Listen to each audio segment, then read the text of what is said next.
Queridos, ter filhos para Cristo hoje é um grande desafio. Sempre foi um desafio, mas hoje isso é muito pior. Não basta mais fazer sua parte como pai. Fazer sua parte como pai e como mãe é algo de um valor incalculável, fundamental, mas não é suficiente.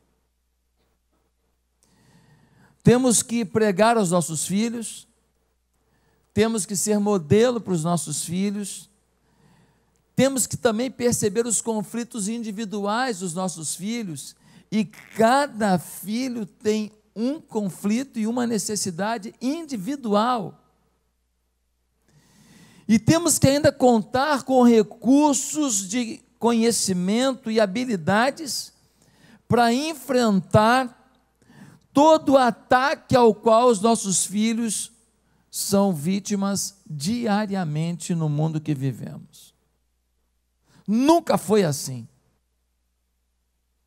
Nunca chegou no limite em que estamos. A igreja se faz cada vez mais importante. Por quê? Porque existe um ditado que diz que o santo de casa não faz milagre. Ele não é 100% correto. Tem muita coisa que acontece em casa, com o santo da casa, com o pai, com a mãe, com a família. Mas esse ditado não é 100% incorreto.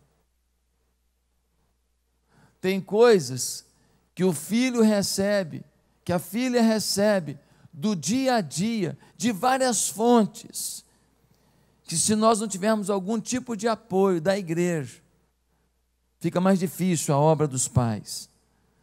Temos um grande desafio nesses dias em fazer a próxima geração amar Jesus, mas não amar do jeito que eles estão aprendendo no mundo. Eu amo e não sigo os passos. Temos que ensinar que amar é obedecer, que amar é seguir os passos de Jesus. Tem um ditado chinês que diz assim: uma geração planta árvores, a próxima usa a sombra. O que eu tenho para dizer agora talvez seja muito triste, e talvez você até me critique e talvez não concorde, mas essa geração nós já perdemos. Eu não estou dizendo que nós não podemos fazer alguma coisa grandiosa com essa geração. Eu estou dizendo que na batalha de hoje, dessa geração, a igreja perdeu para o mundo. A maioria dos nossos jovens estão perdidos, não sabem o que fazer, buscam fontes terríveis para ter prazer, para ter alegria, e as mesmas fontes que produzem sensação de alegria, depois destroem seus caráteres, seus valores e as futuras famílias que vão construir. Se você não concorda, deixa eu te falar, você está fora da realidade. Falar de triunfalismo não ajuda em nada quando a gente está avaliando uma realidade. Falar de triunfalismo vale muito quando a gente tem fé para mudar o destino da geração que a gente está. Meus amados, nós precisamos plantar as árvores que vão trazer sombra para a próxima geração. Nesta agora, vamos fazer o nosso melhor, vamos dar o nosso melhor, vamos salvar o máximo que pudermos. Mas nós precisamos plantar árvores, ou seja, precisamos semear com inteligência, adubar com inteligência, irrigar com inteligência, para ter árvore frondosa, que produza galhos e árvores e folhagem, que possam trazer sombra para os nossos pequeninos. Como as crianças são atacadas em nossos dias, irmãos? Como? Bem, o que estamos enfrentando hoje é assustador. E eu queria te dizer que de tudo que acontece no mundo, quero te confessar isso, o que mais me amedronta, o que mais me assusta, são as influências horríveis, pecaminosas, miseráveis, perversas, corruptas que acontecem na nossa cultura em direção às nossas crianças. Queridos, acho que o que mais me aflige é perceber que as crianças estão em guerra e não têm maturidade para enfrentá-la.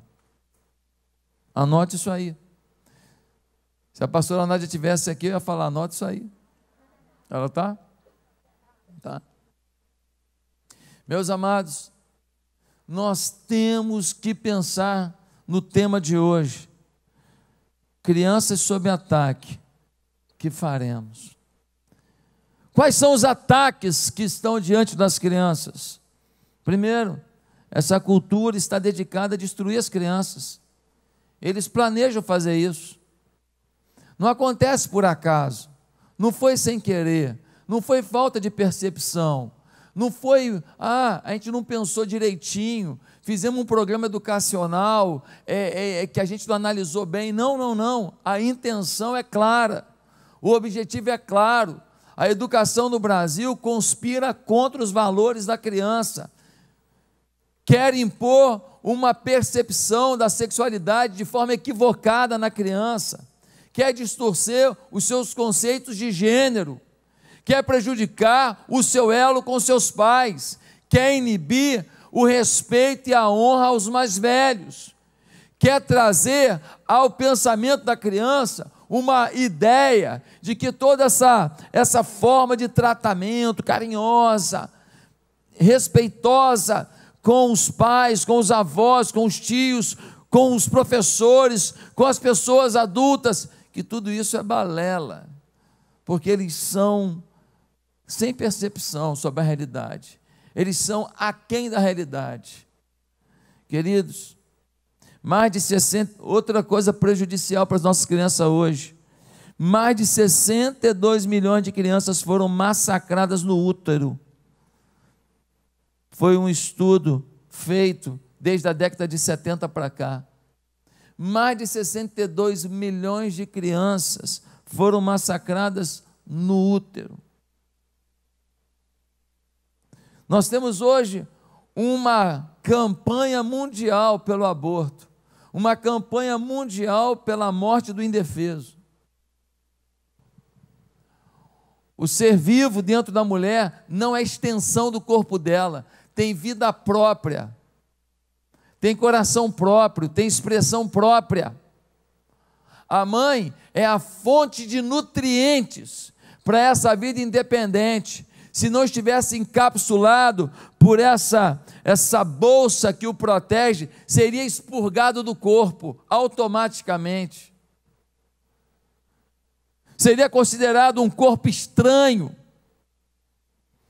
Queridos, terceira coisa que a gente vê, se uma criança escapa da morte do aborto, ela tem 50% de chance de nascer numa família cujos pais não são casados. Ah, pastor, mas isso é bobeira. Não, não é bobeira não. Pais não casados são pessoas inseguras sobre a caminhada a dois. Não, eu não casei porque simplesmente eu não valorizo o papel. Tá, essa é a informação natural, a informação trivial, mas a informação do interior, se analisar mesmo, vou ver se dá certo. Para que assumir compromisso, assinar no papel, fazer um projeto de futuro? A fila pode andar. É isso que está por detrás dessa inconstância de relacionamentos e dessa coisa descompromissada dos relacionamentos. Uma criança chega na vida, 50% dos lares não são casados. Agora, e se forem casados? Mais um problema: se os pais da criança são casados, a probabilidade de eles se divorciarem é alta. E a probabilidade de um dos cônjuges ou os dois serem infiéis é muito alta.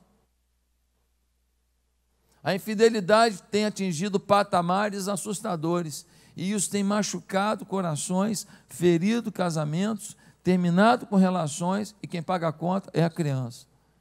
Já fizeram estudos que provam que a criança sofre menos com a morte de um cônjuge do que com a separação deles. A morte parece que tem uma explicação. Papai virou estrelinha.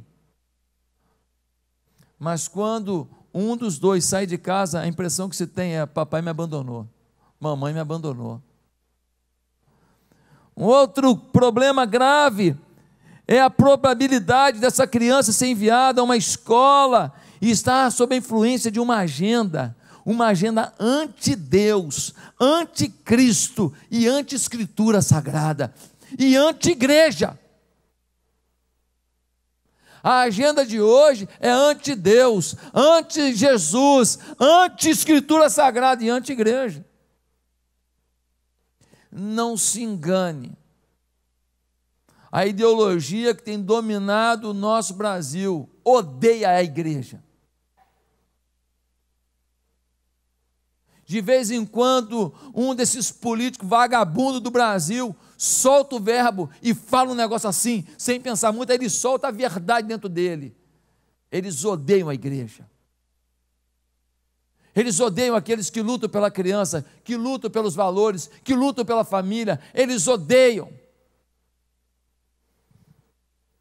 Uma deputada federal, não sei como alguém vota num lixo ideológico desse, diz que a última barreira a ser quebrada no Brasil é a do incesto, para que possam promover a ideologia deles. É o pensamento deles. Um outro problema grave, então, é que os políticos em nosso país estão aprovando leis que são devastadoras para as crianças. Um outro deputado do PT mandou um projeto para a Câmara de Deputados, e o projeto prevê que todos os sentimentos e relações afetivas sejam aceitos, inclusive havendo consanguinidade. Sabe o que isso quer dizer? Sabe o que isso quer dizer? Que não está de forma escancarada, mas que isso quer dizer que até um pai casar com a filha é possível. Que isso? Ué, que isso? Vai na sua internet aí, bate aí, projeto, assim, assim, assado, bota incesto, pode botar, você vai achar. Eles não têm mais vergonha de dizerem: crianças serão destruídas, emocionalmente, fisicamente, espiritualmente e socialmente. Queridos, um outro problema grave é que nós temos uma liberdade sexual, uma ênfase na homossexualidade e no transgenerismo tão grande, há uma pressão tão grande, que qualquer palavra em contrário é classificado como discurso de ódio. Não se pode argumentar, não se pode falar, qualquer coisa que se fale contra isso é discurso de ódio. Botam um label em você, botam um adesivo em você, dizem que você é discurso de ódio e ponto final.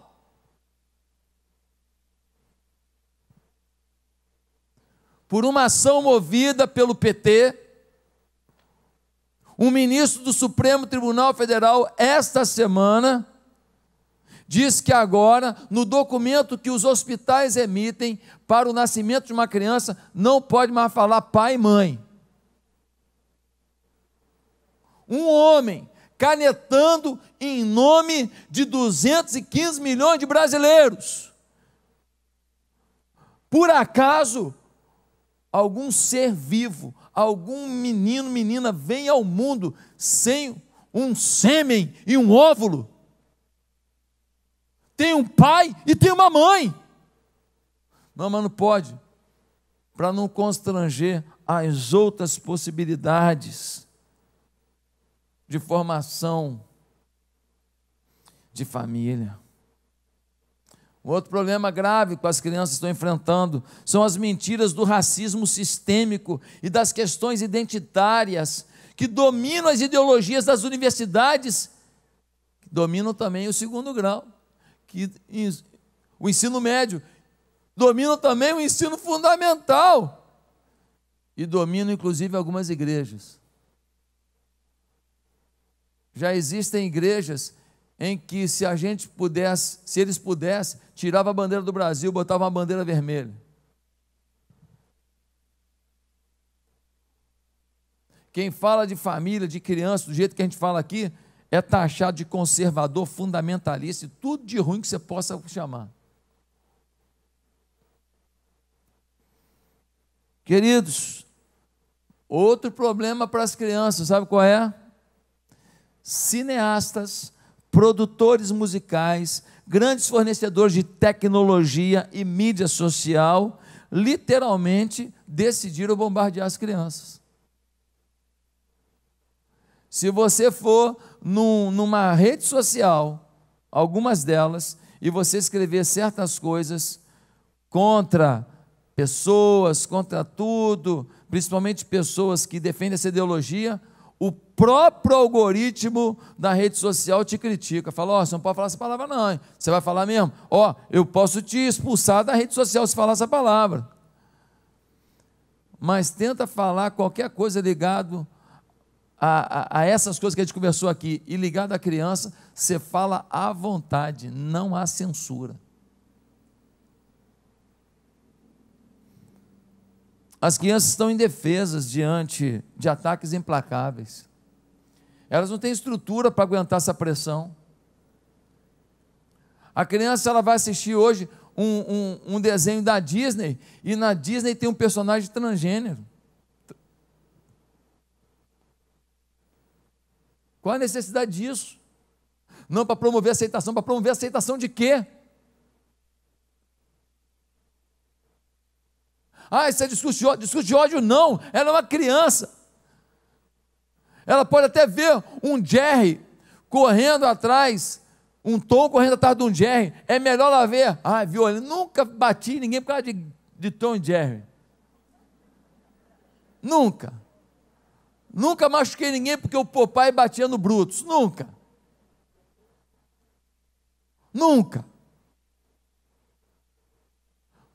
Adorava assistir os Super Amigos, Superman, Batman. A turma que resolve o problema, que bota bandido na cadeia, que protege a velhinha, que protege a criança, que protege a família, os super-heróis. Não me fez mal nenhum, tá? Fez mal para você? Políticos, burocratas, professores, pornógrafos, associações de classe, a OAB está vendo com o Ministério Público como punir uma escola batista de Belo Horizonte, porque fez um vídeo defendendo que a criança nasce menino e nasce menina, e dizendo um não à identidade de gênero, ou ideologia de gênero, como a gente está mais acostumado a falar. John MacArthur vai dizer, nossa cultura declarou guerra às crianças, e está armada para destruir as crianças. Enquanto a igreja não perceber que as crianças estão em guerra, e elas não têm armas para se defender, e o mundo está com armas para atacar, nós não vamos entrar na frente das crianças com escudo, com espada, com metralhadora, com o que precisar para defender as crianças do Brasil.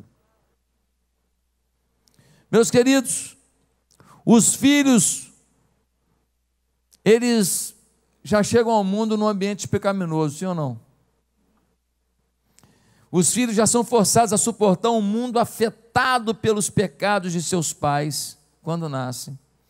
Êxodo capítulo 20, versículo 5, Números 14, 18, Jeremias 32, 17, Ezequiel 18, mostram que os pecados de geração criam uma cultura que deve ser suportada por aqueles que nasceram nela.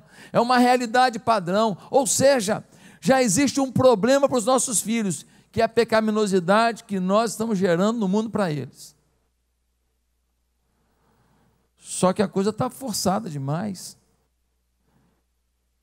Nós não estamos dizendo aqui que as crianças pagam pelo pecado dos pais, mas não tem jeito, a conta chega. porque eles são afetados, eles reproduzem o modelo e eles são atacados pelo modelo. Deus visita o pecado dos pais nos filhos, diz a Bíblia. Por quê? Não porque Deus está falando, ó filho, você paga a conta do pai, mas não, é porque o mundo destruído faz com que esse filho não tenha estrutura para viver a vida dele, as fases dele, a infância dele, e ele já é machucado, violentado por modelos pecaminosos, e ele começa a imitar esses modelos, e ele reproduz os mesmos erros, ou pior, os erros da sociedade que ele encontrou. Queridos, queria que você abrisse a sua Bíblia em Deuteronômio, capítulo 6, versículo 1. Porque aqui nós temos um recado muito interessante. O povo de Israel está entrando na terra da promessa, na terra prometida. E quando eles chegam diante da terra, eles recebem algumas orientações. E essas orientações são muito importantes para a gente hoje. Deuteronômio 6, versículo 1 diz assim: esta é a lei, isto é, os decretos e as ordenanças que o Senhor, o seu Deus, ordenou que eu lhes ensinasse, para que vocês os cumpram na terra para a qual estão indo, para dela tomar posse.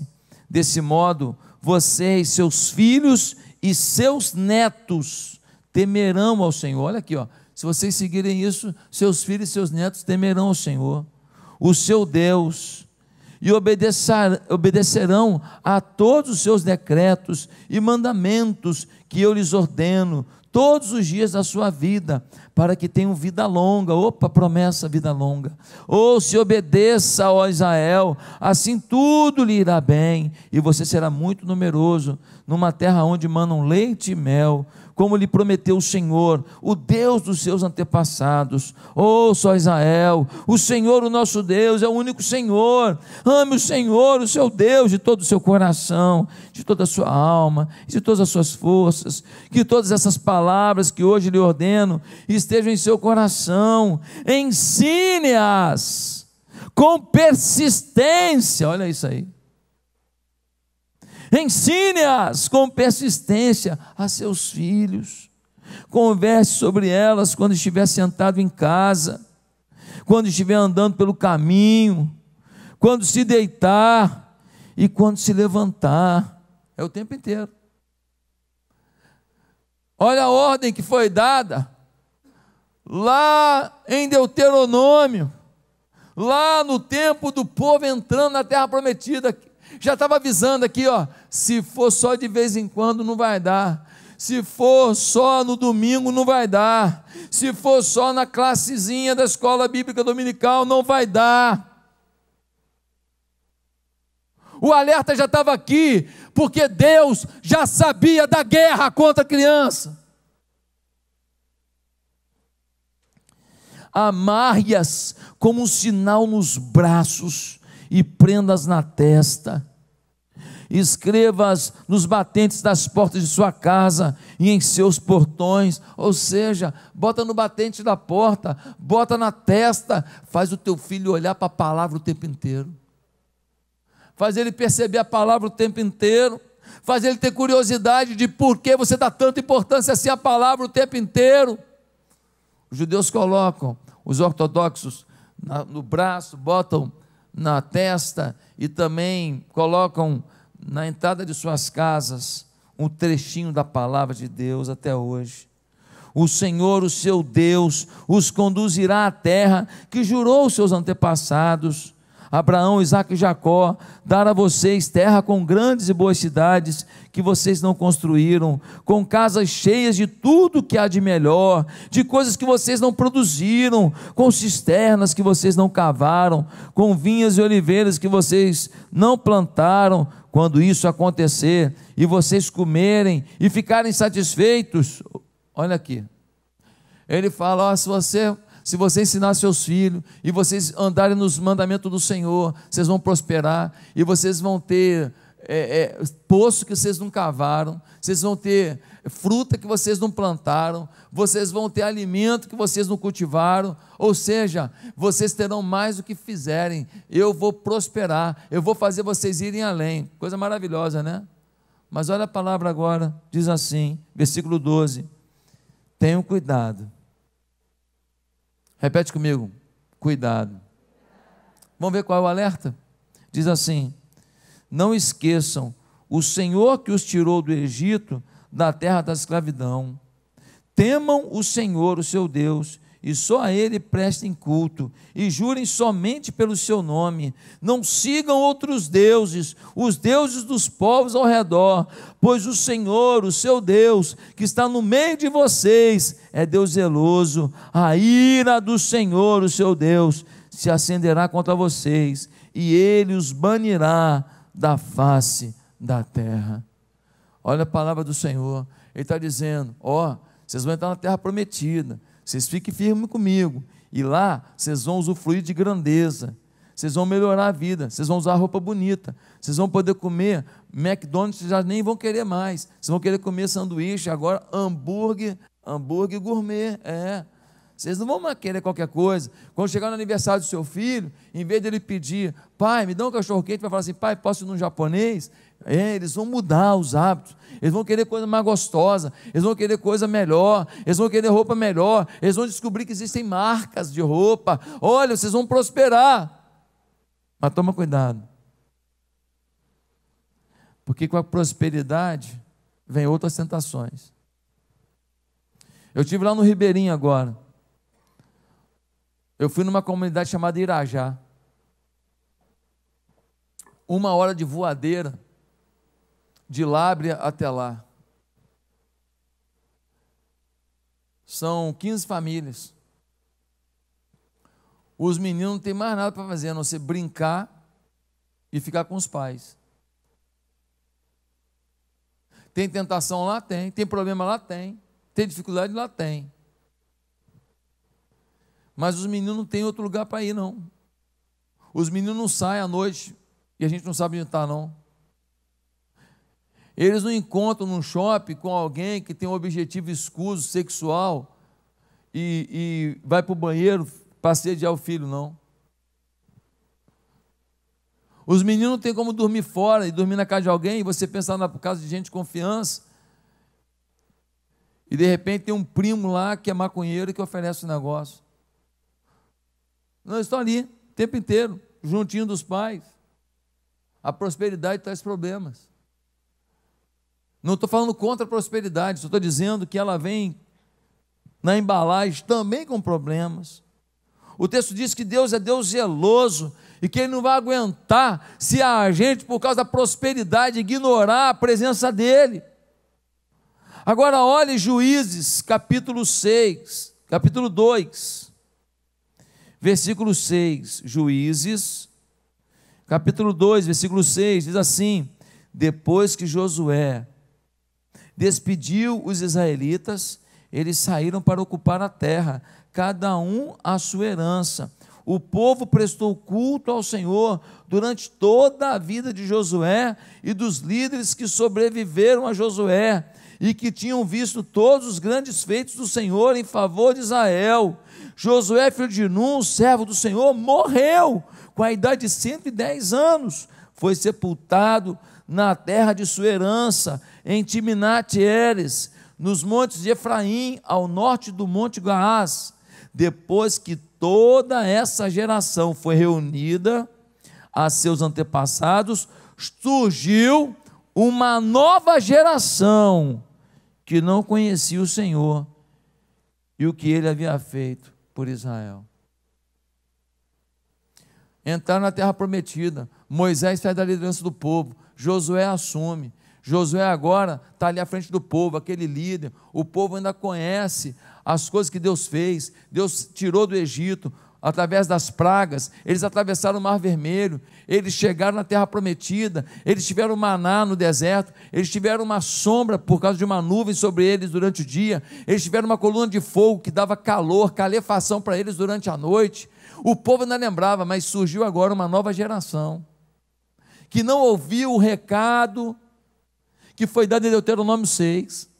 O recado de Deuteronômio 6 foi esquecido, e a nova geração esqueceu quem era Deus e o que Ele tinha feito. Uma geração só mudou tudo. O recado foi dado, Deus avisou, numa geração só, eles já ignoraram quem era Deus. Agora olha o versículo 11, olha os resultados desse erro.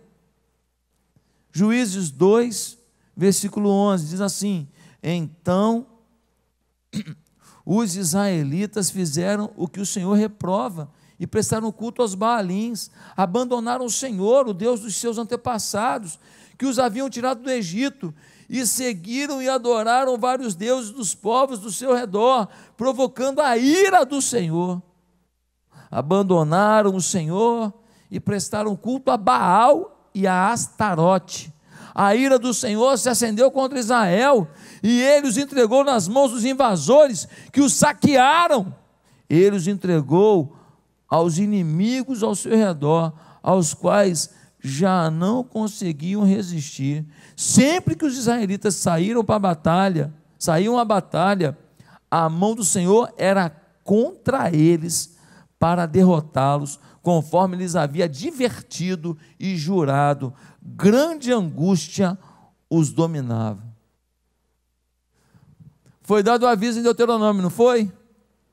Uma geração só depois, quando eles começaram a usufruir da prosperidade da terra, eles se perderam. Não ouviram o quê? Não ouviram a palavra. E Deus nisso? Deus é justo. Deus tirou. Deus falou: eu abençoo, vocês pegam a minha bênção e transformam em maldição, porque vocês esqueceram dos seus filhos. Vocês esqueceram das crianças. Vocês não colocaram no coração deles o chip da fé. Aí Deus tenta ainda salvar a situação, porque no versículo 16 vai dizer assim: então o Senhor levantou juízes, que os libertaram das mãos daqueles que os atacavam. Deus tentando mostrar: confia em mim, eu posso fazer. Aí alguns juízes são levantados para tentar fazer o povo amar as coisas de Deus. Mas sabe o que aconteceu, gente? Versículo 17, olha o 17: mesmo assim eles não quiseram ouvir os juízes, antes se prostituíram com outros deuses e os adoraram. Ao contrário dos seus antepassados, logo se desviaram do caminho pelo qual seus antepassados tinham andado, o caminho da obediência aos mandamentos do Senhor. Deus está avisando para a gente hoje também. Ou vocês vão aprender a lidar com a prosperidade de vocês, que talvez você diga assim: pastor, eu vim para cá de ônibus, a minha roupa é simples, mas deixa eu te falar, isso é prosperidade demais. Você é rico demais, você tem uma calça jeans, você é um rico. Se for comparar com a realidade de miserabilidade das pessoas no mundo, você vai falar: cara, eu posso comer de manhã. Você que come 3 vezes por dia, café, almoço e janta, você é milionário. Você não tem noção do que as pessoas passam, não. Você não tem noção que metade do mundo acorda sem saber o que vai comer. Essa prosperidade da gente poder pentear o cabelo, fazer uma escova no cabelo, botar um aplique no cabelo, mas é baratinho. Mas essa coisa toda, isso já é um luxo, perto do que é a vida. E essa prosperidade, mínima que seja, alguns têm muito dinheiro, mínima que seja, até os que têm muito dinheiro, essa prosperidade, às vezes, faz a gente gostar das coisas do mundo e ignorar as coisas mais importantes, as crianças. Queridos, Deuteronômio 12, 18, volta lá no Deuteronômio 12, 18. Olha o que acontece aqui, olha a orientação do Senhor. 12, 8, diz assim: vocês não agirão como estamos agindo aqui, cada um fazendo o que bem entende. Queridos, a ordem do Senhor é: para de fazer do seu jeito, para de seguir seus caminhos, suas vontades. O povo foi fazer suas vontades, caiu na idolatria, caiu na adoração do paganismo. Agora você precisa entender um pouco mais sobre o paganismo. Olha o que aconteceu naquela época e que está acontecendo hoje, e nós estamos a caminhos largos, nós estamos a caminho rápido para isso. Versículo 28, Deuteronômio 12, 28. Olha o que está escrito aqui: tenham o cuidado de obedecer a todos esses regulamentos que lhes estou dando, para que sempre vá tudo bem com vocês e com seus filhos, porque estarão fazendo o que é bom e certo perante o Senhor, o seu Deus. O Senhor, o seu Deus, eliminará da sua presença as nações que vocês estão a ponto de invadir e expulsar. Mas quando vocês as tiverem expulsado e tiverem se estabelecido na terra delas, e depois que elas forem destruídas, tenham cuidado para não serem enganados e para não se interessarem pelos deuses delas, dizendo: como essas nações servem aos seus deuses, faremos o mesmo. Não adorem o Senhor, o seu Deus, de maneira como fazem essas nações, porque ao adorarem os seus deuses, elas fazem todo tipo de coisas repugnantes, que o Senhor odeia, como queimar seus filhos e filhas no fogo, em sacrifícios aos seus deuses. Meu Deus, Deus alertou, eles perderam uma geração, e Deus tinha falado: se vocês se perderem, vocês não vão só ficar distante de mim, vocês vão adorar outros deuses, e quando vocês estiverem adorando outros deuses, vocês vão sacrificar os seus próprios filhos. O povo começou a sacrificar seus filhos a deuses pagãos. Queridos, estudos foram feitos, pesquisas foram feitas, arqueologia foi feita, e sabe o que encontraram? Encontraram em áreas de adoração a deuses pagãos muitas ossadas de crianças. As crianças eram queimadas vivas às vezes, e às vezes eram degoladas, e quando o sangue espirrava de suas gargantas, eram colocadas então no fogo e queimadas. Essa geração de hoje está sacrificando as crianças, está queimando a identidade delas, está queimando a infância delas, está sacrificando ao Deus Mamon, porque às vezes todo mundo sai para trabalhar, ganhar dinheiro, tudo é dinheiro, e não sei o que lá, e elas ficam lá sendo sacrificadas a Mamon, porque você está adorando a Mamon, o tempo inteiro querendo dinheiro e a criança ficando. Você está fazendo igualzinho, ela está lá o dia inteiro, vendo televisão, vendo porcaria, na internet, joguinho, o tempo inteiro, e nós estamos o tempo inteiro, e quando a gente chega em casa, a gente está cansado, e a gente não dá tempo para a criança, a gente não conversa sobre coisas de Deus, a gente não faz culto doméstico, e então, o que ficou como prioridade? O nosso trabalho, o que a gente pode pagar, e não o que a gente pode dar. E isso é sacrificar as crianças no altar dos deuses pagãos, de Moloque, de Astarote e de Baal. Queridos, não permitam que seus filhos sejam sacrificados, não permitam que suas crianças sejam sacrificadas, não permita que os meninos que vão até a sua igreja, de pais que talvez você não conheça, o menino aparece lá, uma avó leva, uma tia leva, uma vizinha leva. O menino às vezes é agressivo, o menino às vezes é mal educado, talvez tenha vindo para a igreja com piolho.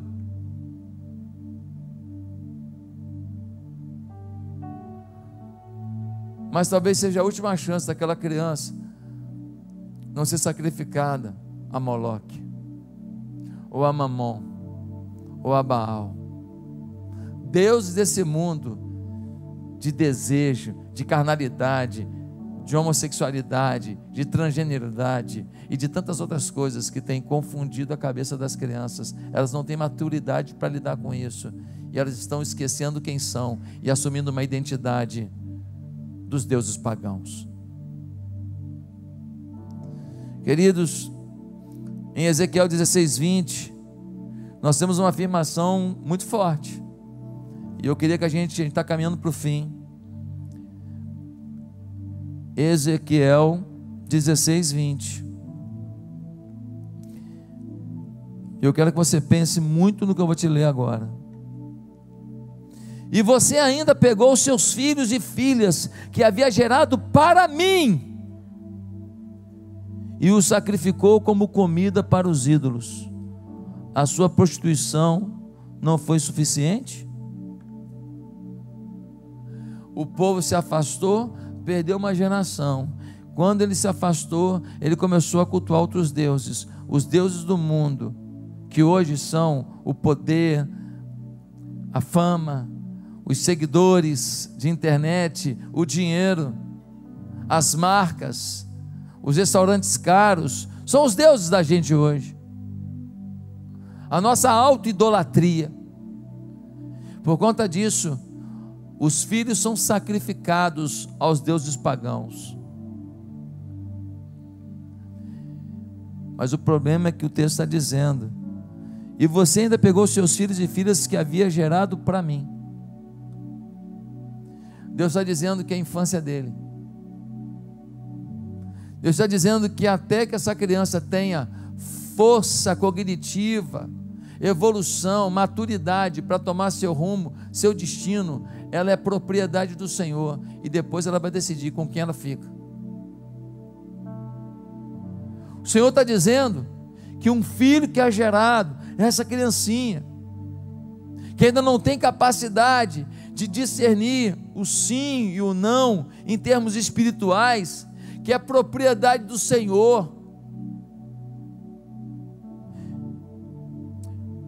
Êxodo 23, 37 a 39, vai dizer que eles ofereciam os seus filhos e no mesmo dia adoravam no templo. Olha isso. No mesmo dia adoravam no templo. Eles oferecem os filhos de manhã e de tarde vão para o culto. Nós não estamos fazendo igual, não?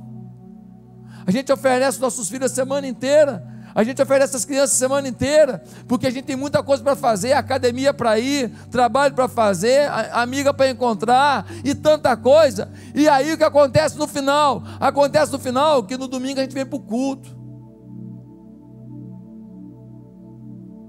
adora no domingo e sacrifica os filhos na semana. 2014, na África, descobriram que uma organização de planejamento de paternidade estava pegando crianças abortadas e vendendo os órgãos. Aí uma instituição filmou isso e fez uma denúncia. Você sabe quem que foi julgado, condenado? A instituição que filmou, porque não tinha autorização da justiça para fazer. Hoje, quando um bandido faz uma coisa nesse Brasil, ele pode fazer com prova que não faz sentido, com prova fake news, tudo. Mas o certo hoje é julgado como incerto. Não, mas faltou autorização, mas não pode falar assim, é discurso de ódio. E então, querido, o certo é julgado como errôneo. E o que é assustador é julgado como aceitável. O último texto que eu quero ler é Marcos 10, de 13 a 16, mas não vou ler, você conhece bem. Marcos 10, de 13 a 16, as crianças estão querendo brincar com Jesus, falar com Jesus, pular no colo de Jesus, puxar a barba de Jesus, porque criança não pula no colo de Jesus e fala assim: Jesus, que bom ficar no teu colo, ó amado. Criança futuca, criança quer fazer cavalinho na perna de Jesus, sim ou não? Criança enfia o dedo dentro da orelha de Jesus, criança. E aí os discípulos: não toca, não mexe não, tira essas crianças aí, E aí Jesus diz assim: deixai vir a mim os pequeninos, porque dos tais é o reino dos céus, ou seja, eles são meus, vocês geram para mim, por favor, não atrapalhem que eles continuem comigo. Queridos, eu quero terminar com uma ilustração aqui, o Wilson, Aline, líderes, Ministério Infantil, uma ilustração que Deus me deu essa semana, e eu quero concluir dizendo para você, pode usar à vontade. E a ilustração que Deus me deu foi a seguinte: Houve um tempo, vamos falar melhor, é a ilustração da pesca e da criança, tá bem? E a revelação que Deus me deu foi: houve um tempo em que a gente pescava de rede. As próprias instituições e tudo na igreja falava à vontade e falava de forma escancarada e sem medo nenhum sobre família, sobre ser menino, sobre ser menina, sobre amar a Deus, sobre vir para o culto, sobre o que é pecado. E a gente pescava de rede, a gente jogava, todo o processo era grandioso, botava a rede assim, ó, longa, e ia pegando as crianças todas com esse pensamento. Hoje nós estamos pescando de tarrafa. O que é tarrafa? Tarrafa é uma redinha com uns pesos assim na ponta, que um homem só pega, gira e joga, e ele pega alguns metros quadrados apenas. Se tiver peixe ali, ele pega. Se não tiver, ele fez um esforço tremendo para jogar a tarrafa, mas fica sem nada ali. Hoje nós estamos com pequenas pescarias, pequenos guetos, mas nós não conseguimos mais botar uma rede educacional. A escola hoje no Brasil, inclusive organizações particulares, estão a serviço da desconstrução da moral, da ética e dos valores de família das crianças.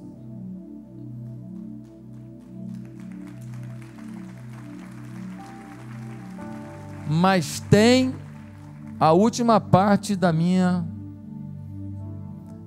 ilustração. Nós já estamos caminhando a passos largos.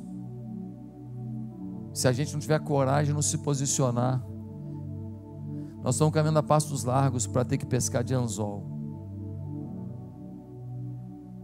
Está chegando um tempo que a gente não vai poder falar nem dentro das igrejas as coisas. Uma escola evangélica, nem dentro da escola. Não vai poder usar tarrafa não. Vai ter que ser no individual ali, correndo o risco de denúncia. Olha, discurso de ódio. Se nós não acordarmos, ao invés de voltar para a rede, nós vamos cair no anzol. Está chegando um tempo em que vão querer colocar mordaça na igreja, e aí nós vamos saber quem é crente. Aí nós vamos saber quem vai abrir mão do seu apartamento, do seu carro bonitinho, do seu restaurantezinho japonês, por amor a Jesus.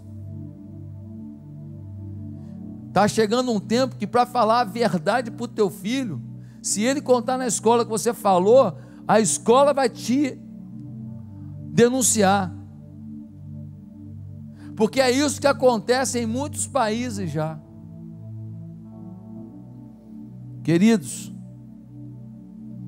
o Burger King fez um vídeo ridículo, nunca mais me vê lá.